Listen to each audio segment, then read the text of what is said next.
It's going good. I think it's losing steam without, construction in place. I mean, I'm not going to die on a hill for that. I recognize the whys. Yeah. But at the same time, you're good, or do you want to go somewhere? Yeah, I'm good here if you want to talk. Okay. Yeah. If you want to go somewhere, we can go somewhere. It's it's going good. At least it's in the hands of I'm gonna get distilleries working out of there, and I think that's gonna be huge. Yeah, I mean, like, even the way it's working, right, with like every couple of weeks there being a day up there where it's just popping. It adds more. It adds things for people to do. It's still like got value. I've decided that when I step down, everything is fucked. I'm terrified. I'm gonna be real. I'm terrified. It's every week.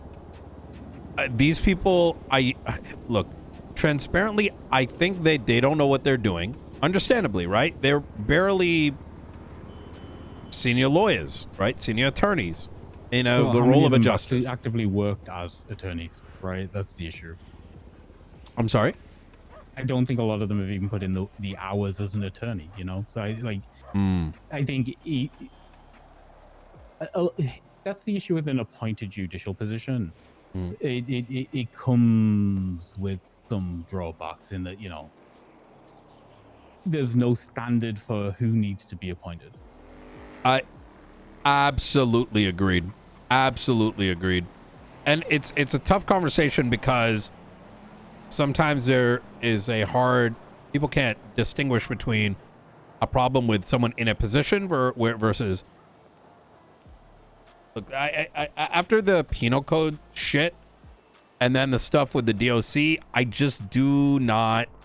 I think it's fucked because no one, like even the DOC, they have a very valid legal argument to make, but they're not going to do it. I think the major issue is that they procedurally went around. I think they thought, oh, I'll audit this and I'll get the law that I want. It doesn't work that way. You audit something and, it goes to a public vote and then it's a yes or a no. It doesn't guarantee the edits or the legislation that you want. Best way to do that is just write the fucking legislation, as and then put it forward and see what happens. Yes. I would even argue that I just don't like it. It's still got so much authority. I don't. I've given up to a degree, knowing full well that it's gonna go to shit after I'm down, because what's gonna happen is the moment I'm gone, people are gonna believe the bullshit that they spew, and they will be controlled, and everyone is gonna pay. So, I need your help on something. Yeah, what's up? I want to run for senator. Okay. How's that gonna work? We'll figure it out.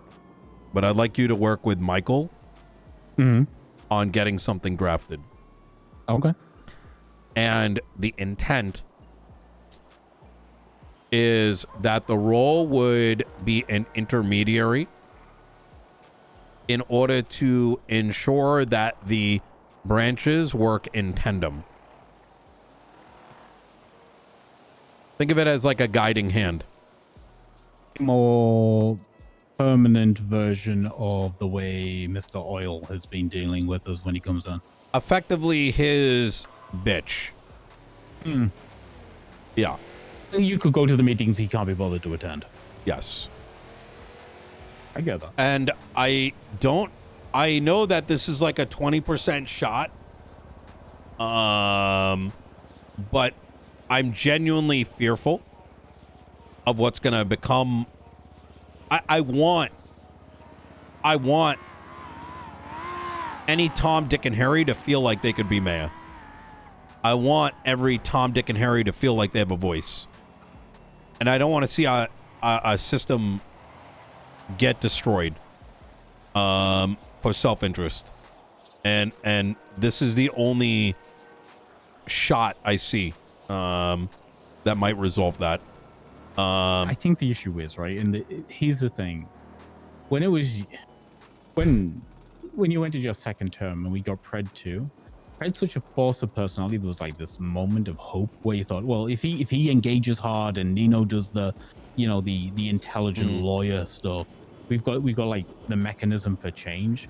But the reality is, even if we get one competent mayor every term from here on out, holding that line is going to be exceedingly rough for the other one. It's always we've seen how got destroyed. How obstructionist it can be, right? Yeah, it was bad. Oh, from day one though, too, right? Like there wasn't even breathing space. There was no celebration. No. It was just over instantly. And let's say hypothetically, right? In a scenario like that, I would come in and be like, "We're having a hearing right now. Present your case. Present your case immediately, boom, boom. So it didn't drag out for a month." Exactly. Yeah. Right. Mm-hmm. Yeah, I think that would have. I think that would have helped. I think there would be multiple times that would have helped. Like right now, it's every week, right? Every week there's something. So this week it's the Department of Correction, and it's Buddy Bard, and what the fuck actually happened there? I'm hearing different stories from everybody I talk to about it. So part of it is everyone wants to be the mouthpiece to the drama, and they don't have the authority. And it's getting bad. Like I really like Princess as an example, right? Really fun person. I think her heart's in a good place, but holy fuck, is she actually being exceptionally obstructionalist towards the investigation, towards the plague and shit. But then at the flip side, I think I got like threatened, I guess, by the marshals for like obstruction of justice, and into NoPixel. I don't know. It's let me roll it back. The DOC problem, as I see it, having spoken to Faulkner, having spoken to DOC, etc., the problem is on both ends of the spectrum. On one end of the spectrum, a lot of this is a consequence of the DOC being put under the marshals via a shadow edit, and this was a consequence of the DOC not allowing the marshals to investigate Bolingbroke under the guise of they are the ultimate authority. But the thing is, even with what was written then, the marshals absolutely had the jurisdictional right to investigate, right? And if there was any prevention of that, that should have been seen immediately in court, right? Agreed. And it would have been cleared. But instead, the powers that be did not understand our system, and understandably, there's some, their disciples don't know it even worse, is that instead of going through the right mechanisms, they just shadow edited and said, now the marshals are your boss. The problem is now you've interjected a administrative issue for what was a jurisdictional and legal matter, right? But it's worse now, right? It's worse than foundationally, intentionally, right? So after Bobby and Carmine got yeeted, right, for, hooking up. Yeah, rightfully so. The place was empty. There was no staff. So in a state of emergency, in a foundational new constitution, a new state arises. They put Bailey in charge. They make him the warden in an emergency measure so that he can get it set up. Ostensibly, however, now the justices also have the right to be the warden of the Department of Corrections. Oh my God. And once you give people power, it never, ever is given. No, it's crazy. It's so bad. Stuff, right?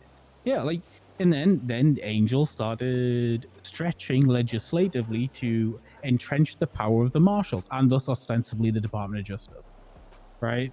This ultimate authority stuff. And the more legislative edits that go in that entrench that position, the harder it is to roll back to the intention, which was an emergency position to get it up and running and then hand off power to exactly. It's so all of this stuff, what we're going through right now is being fought on principles that were never intended. Because you are correct. That is exactly it. Yeah, the Department of Corrections, like, this is my take. The DOJ should have nothing to do with it. We shouldn't be anywhere close to it. Because if part of why we get paid by the state is to oversee the Department of Corrections, then it then changes our interest financially in order to keep the Department of Corrections running. We are now imbued with the power to find more people guilty to keep that place open. It's so cooked. It is so cooked. The problem is, and this is why it can't be resolved, because it's an education problem on civics, right? Yeah, basically. You And need to so understand what a judge should be, right? Exactly that. And, like, in what reality are the marshals going to look into corruption? Like, tell me how a marshal didn't see what happened with the DOC stuff and say, excuse me? No, because why would they bite the hand that feeds? Conflict of interest. It's not even about them being paid that way or a justice being their boss. If somebody is entrenching legislatively that they have the power to go up there and be the boss, they're conflicted. They shouldn't. I mean, look at what happened with signing Pred's warrant. Completely undermines the power of the marshals, because now they're not doing what they should be doing, which is investigating this stuff. I agree. Cooked. There's too many conflict of interest. It turned into a Venn diagram of power instead of us remaining neutral and outside of spheres of influence. That's exactly it. And that's the thing that fucking boils my blood, is the Department of Justice has become overtly political, but they don't recognize the issue with that, right? The inherent breaking of neutrality. It's how do you oversee a matter when you have such severe interests lined up in one direction or another? We're never trained to see it, though, like 10 years ago, when I was first approached by Wayne Odson, Dennis LaBar, those individuals to serve in the judiciary, I was reprimanded a few times early on. I was like, they dragged into a room and told, hey, look, you are too much of an advocate. You care too much. You're a defense attorney, and you're bringing that energy too much. You need to disinvest, move to one side, and remain neutral. Like, I had those conversations. Who's having those conversations with these people? Like, we've lost it's been a brain drain, right? We've lost so much experience. All right, let me just say 10 minutes. And that, I think this is, to expand on the story with the DOC, right? They could have went and fought this, but they didn't know how, and they were convinced because the justices told them that, hey, just blah, blah, blah, blah, blah, and they're going to listen, right? Because there is still an inherent assumption that the justices still work, let's say, an arm of the feds, right? Yeah. A la vis-a-vis Crane's era, right? Like, you know what I mean? So, and there is an abuse of that. I don't know how intentional, there's an intentional or unintentional. Beyond reproach, right? Yes. We're not beyond reproach. Inherently, ostensibly, that's one of the reasons the marshals were set up, to make us accountable. So we could be questioned and, overseen on some regard. But now, like, straight up, you go to any marshal and you ask them to investigate a judge, it's not going to happen. Well, it may be a judge, but not a justice. But even beyond that, right? We're not, if the justices are intentionally or unintentionally, both are equally as bad, ignoring core legislation, then how the fuck do you trust the system, right? Where was their time in court? It wasn't given. This most recent situation, it's on DOC. They reuse the signatures, whatever. But even that whole stuff, they were looking for excuses. They couldn't look at the document. The document was there. Then we find out some of them are dead. How many are dead? What is this verification process? It's so bad faith, right? Because if it happened with me, I would have been like, okay, whatever, let's just have it. What? Does it matter if we have to stand up in court and fight for our deals when we vote? Why is democracy bad? I'll fucking allow everything 100%. To be voted on. And so it's not just that, right? It's not just that. If there's a procedural issue with this process, in the fact that, we've now seen that the signatures need to be verified, that should be verified by a different process than the justice system. Yes. Agreed. because there's an inherent interest that they need this to move forward. I'm gonna point out something else is the penal code thing. The reason why it made me crack and when I was at the meeting this last Saturday, I was very professional because I needed progress. But I have not changed my position that these guys are fucking Delulu. That they recognized either intentionally or unintentionally, despite past conversations, regardless of what agreements were, is that they couldn't think for a second, hey, by just passing random penal codes and creating new things, that this isn't legislation and needs to go through the same process. Like, the fact that that innately isn't understood means that they're not in the appropriate positions. Yeah. Right? So... No, I agree. I think yeah, I understand that in certain situations, you know, you want to make laws immediately and quickly and be reactive. But I think the process is quick and reactive enough. It's 3 days public thing, then we have a vote. Yeah. If you can't whip up some votes and politically activate yourselves to, like, you know, educate the populace as why these legislative changes are needed, then you know what happens? Yeah. You can you institute case law based on things after court cases happen. Maybe the first person gets away with it. Like, agreed. Yeah, there are ways and means, and I think that, like, the easiest, quickest way isn't always the most democratic way. What are your thoughts on this first blush? On what? Senator. I mean, honestly, I actively fought against the Senate a little bit during Sanguine, but it was more about what individuals were doing. I don't think oversight's ever a bad thing. I don't think more checks and balances are ever a bad thing. Yeah. And I think with the system we've got currently, where I know personally the flaws in how justices are being appointed, I think more oversight there, like, and an overarching oversight of all government entities is probably not a bad thing. Because here's the thing, we've been lucky to have you, Nino, because you've been stable as a mayor. Who's going to be next? Are they going to be stable, or are they just going to fucking YOLO some wild shit? Like, yeah, some more oversight there probably wouldn't hurt either. Because as a check and a balance, yeah, there's not a lot going on right now, right? Yeah. Because Mumbles isn't going to hold somebody back. Mumbles won't be the line in the sand that people don't cross. He has been a good partner, I will say that. He's a good dude. But, like, but the fight, yeah, it's yeah.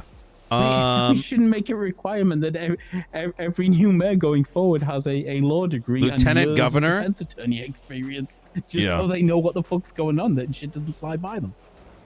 I want you to kind of, like, cook on this idea, be it senator, lieutenant governor, whatever the hell, and that the requirement should be heavy and the referendum strong, but the power would be limited to sort of as more of a guiding hand of reading law and focusing on processes rather than being what the DOJ attempted to be. You get what I'm saying? So, but cook on it, and I'm gonna set up a little meeting so we can keep sort of workshopping. Like I said, very low chance, but I think it's worth the attempt. You know what I mean? More checks and balances, and if there's going to be votes and democracy involved, I'm all for it. That's the way the world should work. Absolutely. But if the people want that oversight, who the fuck's anybody else to say no? Precisely. All right. I'll talk to you soon, yeah? Yeah. Stay safe.